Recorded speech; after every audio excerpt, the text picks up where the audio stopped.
আসসালামু আলাইকুম। আজকে আপনাদেরকে দেখাবো কিভাবে ঘরের ভিতরে অল্প সময়ে সবজি রান্না করা যায়।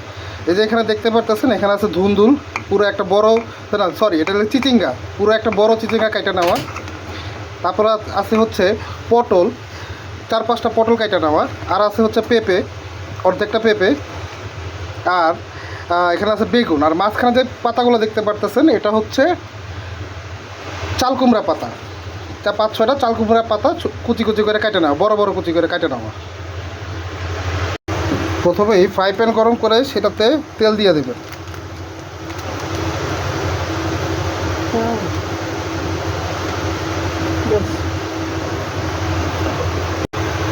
প্রথমে দেখবেন তেলটা গরম হয়েছে কিনা। গরম হওয়ার পরে পেঁয়াজ, মরিচ আর আদা, রসুন কুচি সেটা একসাথে তেলে দিয়ে দেবেন।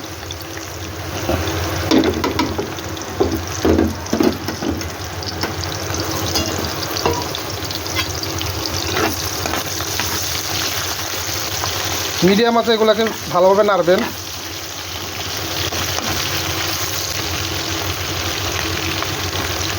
এগুলো ভাজার মাঝখানে 1 চামচ আদা রসুন বাটা আরও অ্যাড করে দিলাম। তারপরে এটাকে আবার ভালো মতো নাড়াতে হবে এবং মিডিয়াম ফ্লেমে এটা এই মশলাগুলো মিক্সে দিয়ে দিতে হবে।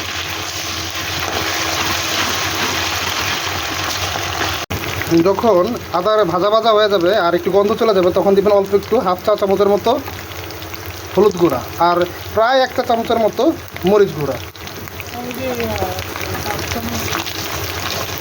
মানে 1 চামচের পুরো একটু কম, মরিচটা হচ্ছে 1 চামচের কম। আপনারা ঝালটা আপনারা যেই মাপে খান সেই মাপে আপনারা দিতে পারেন। তারপরে এই মশলাটাকে ভালো মতো কষতে দিতে হবে।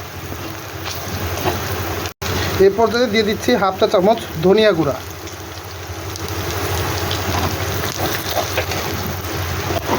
মশলাটাকে আবার ভালো মতো কষাবো।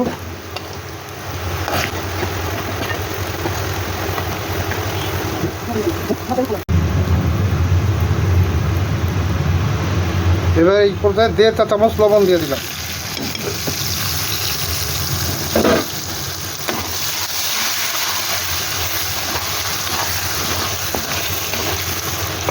মশলাটা ভালো মতো কষানো হয়ে গেলে সবজিগুলো সব একসাথে ছেড়ে দিলাম।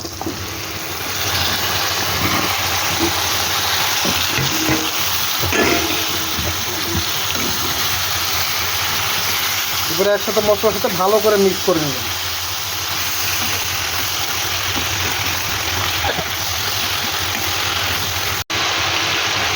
মশলাটা সবজির সাথে মশলাটা ভালো মতো মিক্স হয়ে গেলে তারপরে এটাকে একবারে ঢেকে দেবেন। কিছুক্ষণের জন্য ঢেকে দেওয়া হবে। ঢাকনাটা সরায় মাঝে মাঝে নাড়াই দিবেন, যাতে সবজিগুলো খুব ভালোভাবে মশলার সাথে মিক্স হয় এবং ভালো মতো কষাই নেবেন। এই সবজিগুলো কষানোর মাঝখানে আমরা 5 ফোড়ন দিচ্ছি, যার কারণে একটা সুন্দর একটা গন্ধ এই ধোয়ার সাথে আসতেছে।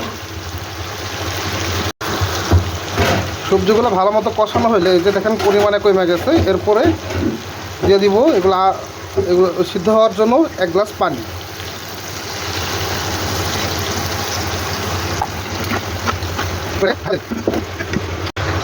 সবজিটা পানিটা দেওয়ার পর মাঝামাঝি চেক করবেন যে আপনার পানিটা কতটুকু কমছে। এই যে এরকম মাঝামাঝি একদম মাখো মাখো যখন হয়ে যাবে পানিটা ঝোলসহ, তখন আপনারা গ্যাসের চুলাটা অফ করে দিয়ে এরপর গরম ভাতের সাথে খাইতে পারবেন।